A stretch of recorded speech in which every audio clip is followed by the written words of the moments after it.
கடகராசி நேயர்களுக்கு இந்த வார பலன் எப்படி இருக்குன்னு பார்க்கலாம்.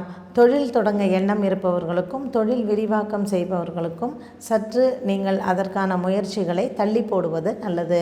இந்த வாரத்தில் உங்களுக்கு பண நெருக்கடி ஏற்படுவதோ அல்லது எதிர்பார்த்த பணவரவு வராமல் இருப்பதோ உங்களுக்கு மன கஷ்டங்களை கொடுக்கலாம். இந்த வாரத்தில் எதிர்பார்த்த பண உதவி உங்களுக்கு வர இருக்கிற வாரங்களில் கிடைக்கும். அதனால் உங்களுடைய வியாபாரம் தடைப்படலாம்.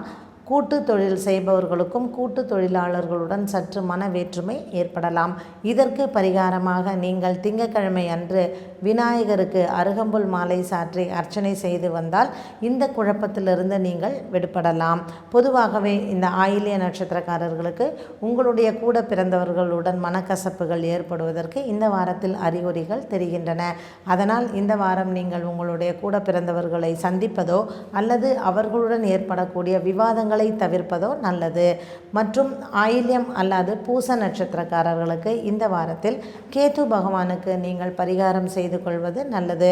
உங்களுடைய உடல் நிலை பாதிக்கலாம் அல்லது வீட்டில் மருத்துவ செலவுகள் அதிகரிக்கலாம். பூச நட்சத்திரக்காரர்களுக்கு இந்த வாரத்தில் பரிகாரமாக கேது பகவானுக்கு சனிக்கிழமை அன்று அர்ச்சனை செய்து வந்தால் இவர்களுடைய உடல்நிலை பாதிப்பு குறையும்.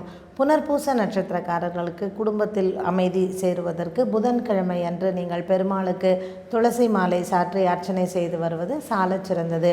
பொதுவாகவே கடகராசிக்காரர்களுக்கு அர்த்தாஷ்டம சனி நடப்பதனால் 4ஆம் இடத்தில் சனி இருப்பதனாலும் குரு பகவான் 12ஆம் இடத்தில் விரயத்தில் இருப்பதனாலும் குடும்பத்தில் சற்று ஒற்றுமை குலைவதோ அல்லது உங்களுடைய பண வரவுக்கு மீறின செலவுகள் ஏற்படுவதோ சாத்தியமான ஒன்று.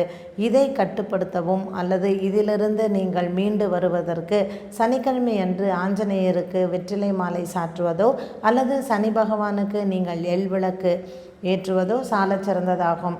கடகராசி நேயர்களுக்கு இந்த வாரம் முழுவதுமே சற்று மனக்கசப்புகளும் குழப்பங்களும் இருந்த போதிலும் திங்கள் முதல் புதன் வரை வாரத்தின் 3 நாட்களுமே இனிமையான நாட்களாக இருக்கும். வியாழன் வெள்ளி சனி மற்றும் இந்த 3 நாட்கள் சற்று குழப்பமான சூழ்நிலைகள் உருவாகும்.